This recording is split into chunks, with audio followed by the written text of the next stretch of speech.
اعوذ باللہ من الشیطان الرجیم بسم اللہ الرحمن الرحیم شرع لکم من الدین ما وصى به نوحا والذی اوحینا الیک وما وصینا به ابراہیم وموسیٰ وعیسیٰ ان اقیموا الدین ولا تتفرقوا فیہ کبر علی المشرکین ما تدعوہم الیہ اللہ یجتبی الیہ من یشاء ویہدی الیہ من ینیب صدق اللہ العظیم وصدق رسولہ النبی الکریم۔ قابل احترام خواتین و حضرات، آج کا ہمارا موضوع ہے فریضہ اقامت دین۔ اس موضوع پر بات کرنے سے پہلے یہ بات ہمیں سمجھنی ہے کہ اللہ ذوالجلال والاکرام نے حضور نبی کریم صلی اللہ علیہ وسلم کو دنیا میں کس مقصد کے لیے مبعوث فرمایا ہے۔ یہ بات سمجھنے کے لیے ہم قرآن پاک کی 3 آیات کو سمجھیں گے، اور وہ 3 آیات ایک ہی جیسی ہیں اور قرآن پاک میں 3 مختلف مقامات پر وہ آیات آئی ہیں جس میں نبی کریم صلی اللہ علیہ وسلم کی بعثت کا مقصد بیان کیا گیا۔ سب سے پہلی بار وہ آیت سورہ توبہ میں 10ویں پارے میں اللہ نے نازل فرمائی، اور لوگوں تک یہ دعوت پہنچانا، یہ دین کی اس جد و جہد اور اس کاوش کی بنیاد ہے کہ ہم لوگوں تک دین پہنچائیں۔ اس لیے قرآن حکیم نے اس امت کی جو غرض و غایت بیان کی، وہ یہی بیان کی کہ وَلْتَكُمْ مِنْكُمْ أُمَّةٌ يَدْعُونَ إِلَى الْخَيْرِ وَيَأْمُرُونَ بِالْمَعْرُوفِ وَيَنْهَوْنَ عَنِ الْمُنْكَرِ وَأُولَئِكَ هُمُ الْمُفْلِحُونَ۔ تم میں ایک امت، ایک گروہ ایسا ہونا چاہیے جو لوگوں کو خیر کی طرف بلائے اور لوگوں کو برائی سے روکے اور انہیں نیکی کا حکم دے۔ اور خیر کا مجموعہ کیا ہے؟ وہ دین ہے۔ تو گویا ایک ایسی امت جو لوگوں کو دین کی طرف بلائے، یہ ضرورت ہے غلبہ دین کی جد و جہد کی، اور بنیادی ضرورت ہے۔ لہذا رسول اللہ صلی اللہ علیہ وسلم نے مکہ میں 13 سال تطہیر افکار، عقائد کی اصلاح، نظریے کی اصلاح اور فکری طور پر لوگوں کو اللہ کا بندہ بننے کی ضرورت پر آپ صلی اللہ علیہ وسلم نے فوکس کیا کہ لوگ اللہ کے بندے بن کر دنیا میں زندگی گزاریں، اور غلامی اور بندگی کے وہ سارے طوق جو ان کے گلے میں پڑے ہوئے ہیں وہ سارے اتار پھینکیں اور صرف ایک اللہ کے بندے بن کر اپنی زندگی گزاریں۔ لہٰذا جب رسول اللہ صلی اللہ علیہ وسلم سے یا آپ کے ساتھیوں سے یہ پوچھا جاتا تھا کہ آپ کی اس ساری محنت اور اس ساری جد و جہد کا مقصد کیا ہے، تو وہ مختصر سے جملوں میں اپنا مقصد زندگی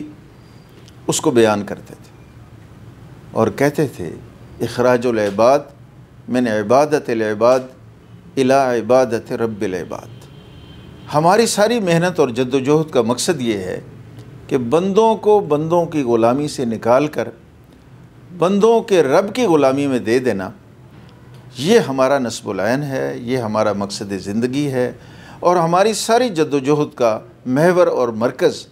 یہی ایک چیز ہے کہ بندے کسی کے غلام نہ ہوں، صرف اپنے رب کے غلام ہیں۔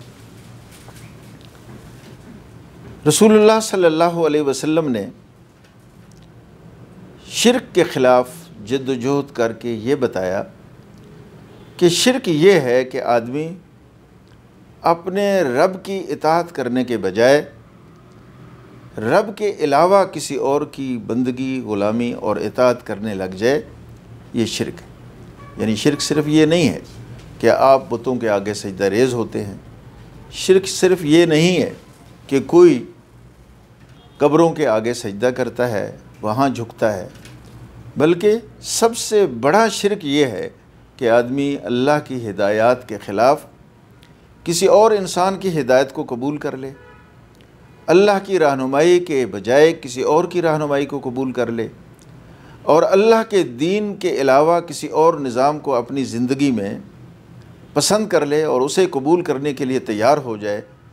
یہ سب سے بڑا شرک ہے۔ اس لیے اللہ نے یہ بتایا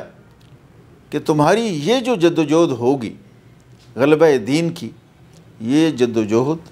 کافروں کو کبھی پسند نہیں آ سکتی، یہ جدوجہد مشرکین کبھی بھی پسند نہیں کر سکتے۔ لہٰذا تمہیں اپنی جدوجہد کو ہر صورت میں جاری رکھنا ہے اور دین کی اقامت اور اس کے غلبے کا فریضہ انجام دیتے رہنا ہے۔ یہ بات ذہن میں رہے کہ ہماری یہ ذمہ داری بالکل نہیں ہے کہ ہم دین کو قائم کر دیں اور اس کو غالب کر دیں، بلکہ ہماری ذمہ داری یہ ہے کہ اس کو قائم کرنے کی اور اس کو غالب کرنے کی کوشش کرتے رہیں اور اس میں اپنی ساری صلاحیتیں کھپا دیں۔ جو بھی صلاحیتیں ہمیں اللہ تعالیٰ نے دی ہیں وہ ساری صلاحیتیں اس کام میں لگا دیں، وہ اپنی جان کے اندر، جسم کے اندر موجود صلاحیتیں ہوں، یا وہ ہمارے مالی صلاحیتیں ہوں، یا اس کے علاوہ کوئی اور خوبی اللہ نے ہمیں عطا کر رکھی ہے، ان تمام خوبیوں کو اور ان تمام صلاحیتوں کو غلبہ دین کی جدوجہد میں صرف کر دینا، یہ ہماری ذمہ داری ہے۔ باقی پیغمبر کی بھی اللہ نے یہ ڈیوٹی نہیں لگائی کہ آپ نے دنیا کو بدل دینا ہے، کیونکہ دنیا کو بدلنے کا کام یہ صرف اللہ کا ہے اور اللہ کے ہاتھ میں۔ ہماری ساری جدوجہد یہ ہوگی کہ ہم نے اللہ کے دین کو قائم کرنے کی کوشش میں اپنی زندگی کھپا دینی ہے، اور اس کوشش میں ہی ہمارا جینا ہے اور اسی کوشش میں ہمارا مرنا ہے۔ رسول اللہ صلی اللہ علیہ وسلم کو اللہ نے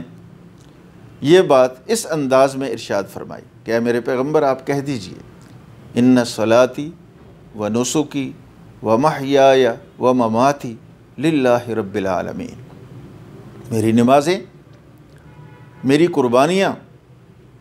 اور میری زندگی کا ہر ایک لمحہ اور میری زندگی کی ساری کوششیں اور میری موت صرف اس مقصد کے لیے ہے کہ میں اپنے رب کا نظام دنیا میں قائم کر دوں اور اس کی بندگی میں اپنی زندگی گزار دوں اور اس کے ساتھ کسی کو شریک نہ کروں۔ اور اسی بات کا اللہ نے مجھے حکم دیا ہے کہ انا اول المسلمین، میں اللہ کے فرما برداروں میں سب سے پہلا فرما بردار ہوں۔ یعنی دنیا میں لوگوں کو رب کے سامنے جھکانا چاہتا ہوں کہ سب کے سب رب کے سامنے جھکنے والے بن جائیں، لیکن اس کی ابتدا میں اپنی ذات سے کر رہا ہوں کہ میں اپنے رب کے سامنے جھکنے والوں میں سب سے پہلے اپنے رب کے سامنے جھک رہا ہوں۔ اس موضوع پر گفتگو کے لیے میں نے جس آیت کا شروع میں انتخاب کیا وہ سورہ شورى کی آیت ہے، جس میں اللہ نے فرمایا، اللہ نے تمہارے لیے ایک دین مقرر کیا ہے، یعنی تمہیں دنیا میں بھیجنے کے بعد تمہیں ایک ایسا دین دیا، طرز زندگی دیا، نظام حیات دیا جس کے مطابق تم اپنی زندگی گزارو۔ اور یہ وہ دین ہے جو ہم نے نوح علیہ السلام کو دیا تھا، ابراہیم علیہ السلام کو دیا تھا، موسیٰ علیہ السلام کو دیا، اور عیسیٰ علیہ السلام کو یہ دین ہم نے عطا کیا تھا۔ اور یہ دین ہم نے تمام انبیاء کو، جن کا ذکر کیا یا جن کا ذکر ان آیات میں نہیں ہے، تمام انبیاء کی بعثت کا اور ان کو بھیجنے کا مقصد یہ بتایا کہ ہم نے ان سب کو حکم یہ دیا تھا کہ ان اقیم الدین، کہ وہ دین کو قائم کریں۔ اب اس جدوجہد کے حوالے سے 4 پیغمبروں کا حوالہ یہاں پہ دیا گیا۔ پہلے نوح علیہ السلام کا حوالہ دیا، اور دوسرا ابراہیم علیہ السلام کا حوالہ دیا، اور تیسرا موسیٰ علیہ السلام کا، اور چوتھے عیسیٰ علیہ السلام کا حوالہ دے کر حکم یہ دیا کہ دین کو قائم کرو اور اس میں تمہارے درمیان کوئی اختلاف نہیں ہونا چاہیے، یعنی تمہارے اندر جزوی اختلافات ہو سکتے ہیں، لیکن اقامت دین ایسا معاملہ ہے کہ جس میں تمہارا کوئی اختلاف اور افتراق آپس میں نہیں ہونا چاہیے۔